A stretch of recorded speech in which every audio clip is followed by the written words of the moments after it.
नमस्ते भारत। आप देखिए, मधुमक्खी ने मेरे को काट लिया है, आपके मास्टर को।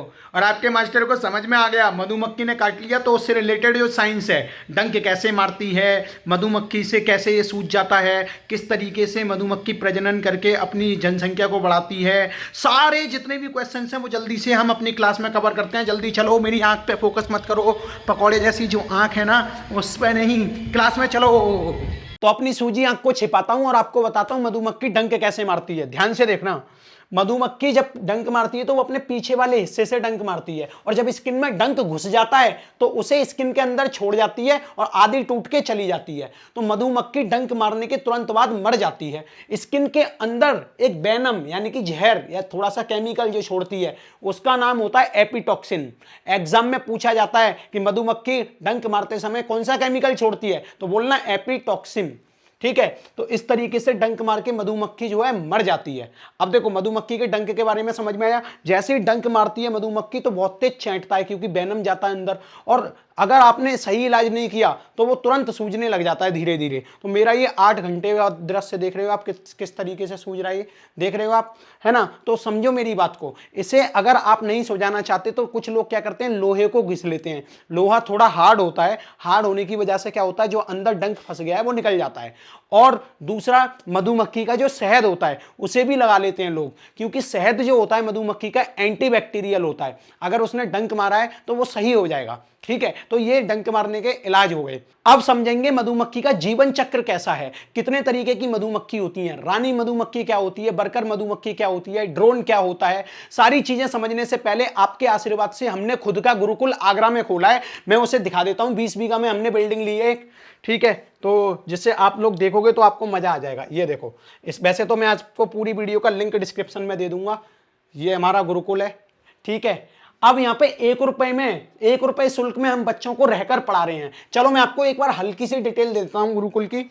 तो हमारे गुरुकुल का नाम है टॉप तक FIP गुरुकुल। 1 रुपए फीस में क्या क्या मिलेगा आप पढ़ सकते हो पॉज करके, ये सारी फैसिलिटी मिलेंगी। ठीक है, ये सारी फैसिलिटी। अब आप रहोगे, ये तो फ्री फैसिलिटी है, लेकिन हमने एक कंपनी से टाई अप किया है जो कि hostel facility, food facility, electricity bill, सब कुछ, फूड 3 टाइम्स पर डे, उसका केवल और केवल 4,000 रुपए पर मंथ लेती है। लिमिटेड सीट्स हैं हमारे पास। आप लोग आगरा आके तैयारी कर सकते हो। कैसे रजिस्ट्रेशन करना है एक बार ये देख लो आप। रजिस्ट्रेशन फन इन पाठशाला एप्लीकेशन पर होगा। एप्लीकेशन का लिंक भी डिस्क्रिप्शन में है ना। टॉप तक FIP गुरुकुल की वीडियो का भी लिंक डिस्क्रिप्शन में है। उसी वीडियो में आपको गुरुकुल दिख जाएगा और उसी वीडियो में पता चल जाएगा कि कैसे रजिस्ट्रेशन करना है, और आप टीम को कांटेक्ट कर सकते हो इस नंबर पर अधिक जानकारी के लिए। तो अब हम चलते हैं कि आखिरकार मधुमक्खी का जीवन चक्र क्या है। तो देखो, मधुमक्खियां भिन्न भिन्न फूलों पर बैठकर उनका सुगंधित रस चूसकर एक ही जगह इकट्ठा कर करके एक छत्ते का निर्माण करती हैं। एक छत्ते में लगभग 20,000 से 50,000 मधुमक्खियां रहती हैं। पूरी साल में 6-7 हजार मील दौड़ दौड़ के, उड़ उड़ के ये मधुमक्खियां 150 किलोग्राम शहद का निर्माण करती हैं। और ये शहद हमारे लिए बहुत अच्छी चीज होती है, हमारी सेहत के लिए। ठीक है, तो ये मधुमक्खियों का फल हमें मिल जाता है। ठीक है, अब जो मधुमक्खियां 20,000 से 50,000 हैं एक छत्ते पे, उनमें जो रानी मधुमक्खी होती है वो केवल एक होती है, वही अंडा देती है। उसी एक मधुमक्खी के चक्कर में इतनी सारी मधुमक्खियों की फैमिली बन जाती है। तो चलो देखते हैं। तो चलिए इनका जीवन चक्र समझते हैं। रानी मधुमक्खी के साथ ड्रोन यानी कि नर मधुमक्खी जब प्रजनन करती है तो कुछ मिनटों के बाद जो नर मधुमक्खी होती है वो मर जाती है, यानी कि ड्रोन मर जाता है। पूछो क्यों मर जाता है? कारण है कि वो अपनी सारी शक्ति उस मधुमक्खी को दे देता है। स्पर्म जो उसका रिलीज होता है एक तरीके से, उसमें उसकी पूरी एनर्जी होती है, फिर उसके बाद ड्रोन को मरना पड़ता है। कुछ दिनों बाद जब रानी मधुमक्खी अंडा देगी तो वो 2,000 से 3,000 अंडे देती है। उसमें से कुछ फर्टिलाइज्ड एग होते हैं, कुछ अनफर्टिलाइज्ड एग होते हैं। अब इनमें से 3 तरीके की मधुमक्खियों का जन्म होता है। अब देखिए कैसी होती हैं वो, क्योंकि रानी मधुमक्खी पूरे छत्ते में सबसे बड़ी होती है, सबसे विशाल होती है, इसीलिए इसका आकार विशाल है। एक होती है वर्कर मधुमक्खी।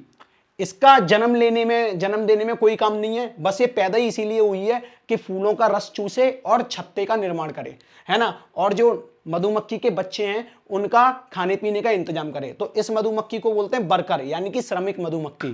ठीक है, अब जो अंडे हैं उनमें से कुछ तो रानी मधुमक्खी होंगी और कुछ ड्रोन होंगे। तो जो अनफर्टिलाइज्ड एग हैं, अनफर्टिलाइज्ड एग में से कौन पैदा होता है? श्रमिक। ठीक है, क्योंकि ये तो आगे बच्चा पैदा ही नहीं कर सकते, है ना, तो इसलिए केवल इन्हें वर्कर बोलते हैं।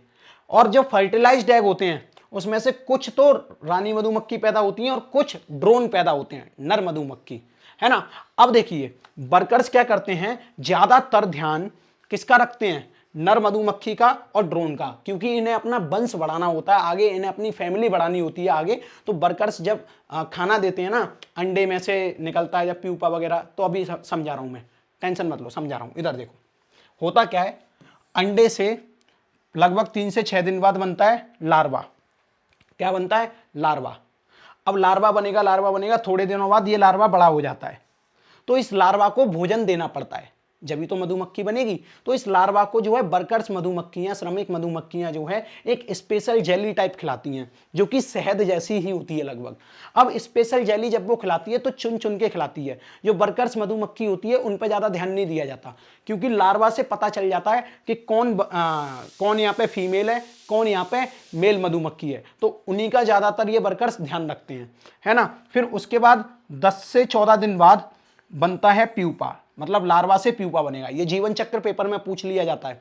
मधुमक्खी के अंडे से बनता है लार्वा, लार्वा से बनता है प्यूपा, ठीक है। तो प्यूपा बनने के बाद कुछ दिनों बाद बनती है बीज, यानी कि अंडे की परत, जो मोमनुमा परत है वो फट जाती है और यहां से मधुमक्खी बाहर आ जाती है, ठीक है। तो ये जीवन चक्र है। अब इसमें से मधुमक्खी 3 तरीके की बाहर आ सकती है, एक तो वर्कर मधुमक्खी बाहर आ सकती है, एक ड्रोन बाहर आ सकता है और एक रानी मधुमक्खी बाहर आ सकती है, ठीक है। तो जो रानी मधुमक्खी है वो लगभग 16 दिनों बाद जन्म ले लेती है, यानी कि सबसे जल्दी जो जन्म लेती है वो रानी मधुमक्खी लेती है। जो नर मधुमक्खी है वो लगभग 22 दिनों बाद जन्म लेती है। अच्छा, जो वर्कर्स मधुमक्खी है वो लगभग 24 दिनों बाद जन्म लेती है। अब आप सोचो, वर्कर मधुमक्खी को सबसे ज्यादा टाइम लगा जन्म देने में और सबसे जल्दी मरते भी यही है। अब इनके जीवन काल की बात सुनो।